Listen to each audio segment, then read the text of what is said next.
Bonjour, par cette vidéo, je m'adresse aux Earthship Sisters parce que je souhaite que mon projet soit soutenu, encouragé, développé grâce à votre aide. Je vais commencer par me présenter. Je m'appelle Dominique Oldovitz. Je suis née le 13 décembre 1959.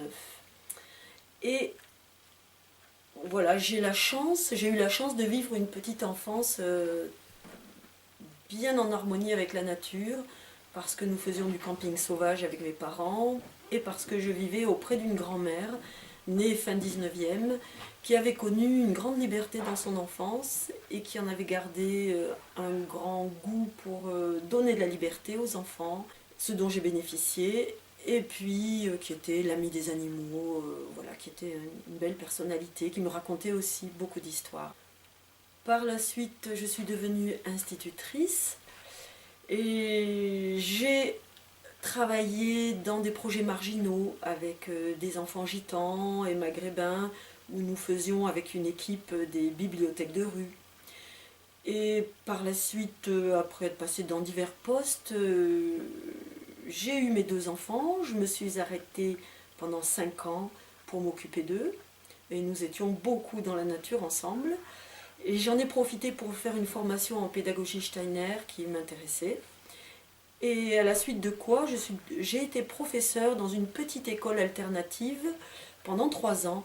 Et je voyais dans cette école les enfants jeunes qui pouvaient patouiller avec la terre, qui passaient beaucoup de temps dehors, et les plus grands, ceux de l'école primaire où j'étais, où je travaillais moi-même, qui disposaient d'une très grande cour dans laquelle ils pouvaient faire des constructions, grimper aux arbres, faire des grands jeux, et qui bénéficiaient d'une promenade hebdomadaire, une demi-journée.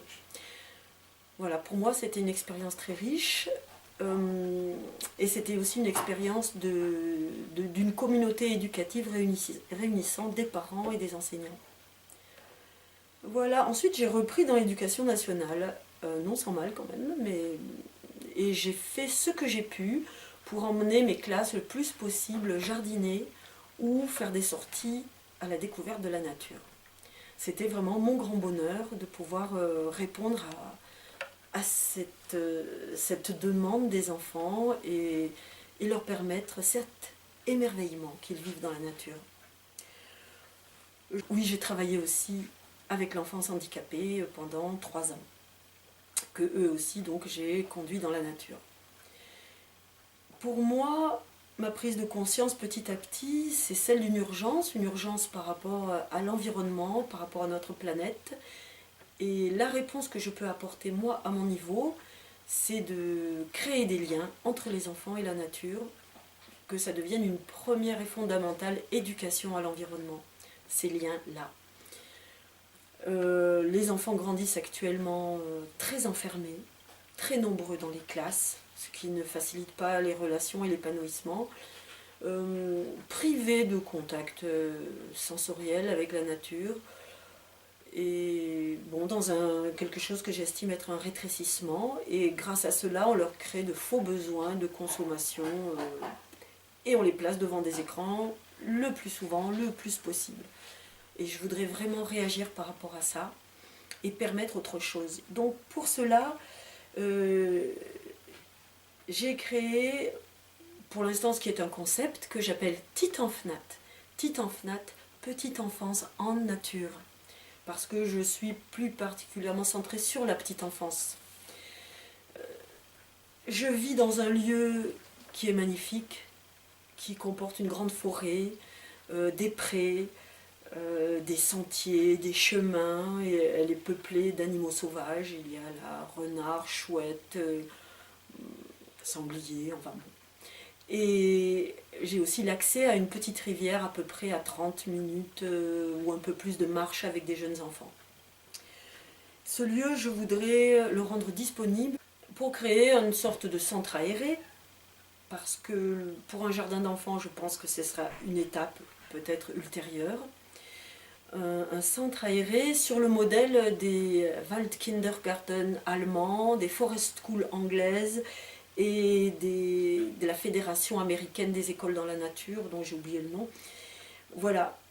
Et Je pense que c'est important de se fédérer internationalement pour mettre les enfants dans la nature. Je pense qu'ils deviendront comme ça des adultes capables de prendre soin de la nature et de leur planète plus tard. Donc cette structure que j'aimerais créer, ce concept que j'aimerais nourrir aussi en lien avec l'international, si c'est possible, voilà, je voudrais qu'il soit animé par une équipe formée ensemble. Notamment, je pense à l'éveil des sens, selon Rudolf Steiner, qui concerne particulièrement la petite enfance, et la motricité libre, selon Amy Pickler, qui est aussi la base de construction de la confiance en soi pour l'être humain. Et je souhaite que cette équipe formée ensemble puisse créer ensemble le projet pédagogique. Et j'en arrive à votre question sur le leadership. Pour moi, le leadership, c'est être au service d'une équipe, être personnellement enthousiaste et inspiré, et dans le quotidien, au service de l'équipe, pouvoir guider et recentrer l'équipe sur les objectifs, favoriser la communication, une communication bienveillante et bénéfique entre les êtres qui travaillent ensemble, et donner des moyens concrets à chacun pour réussir sa mission. Voilà, à mon avis, le rôle du leadership. Je voudrais ajouter que pour moi, c'est très important que cette initiative soit faite avec les parents, en contribuant à un lieu de rencontre aussi pour les parents, pour qu'on puisse œuvrer ensemble autour de l'enfant, et aussi avec une mixité sociale. Voilà. Bien, j'espère vous avoir présenté mon projet vraiment dans les grandes lignes, parce qu'il y a très peu de temps. Je souhaite vous rencontrer, j'espère vous rencontrer bientôt. Merci beaucoup.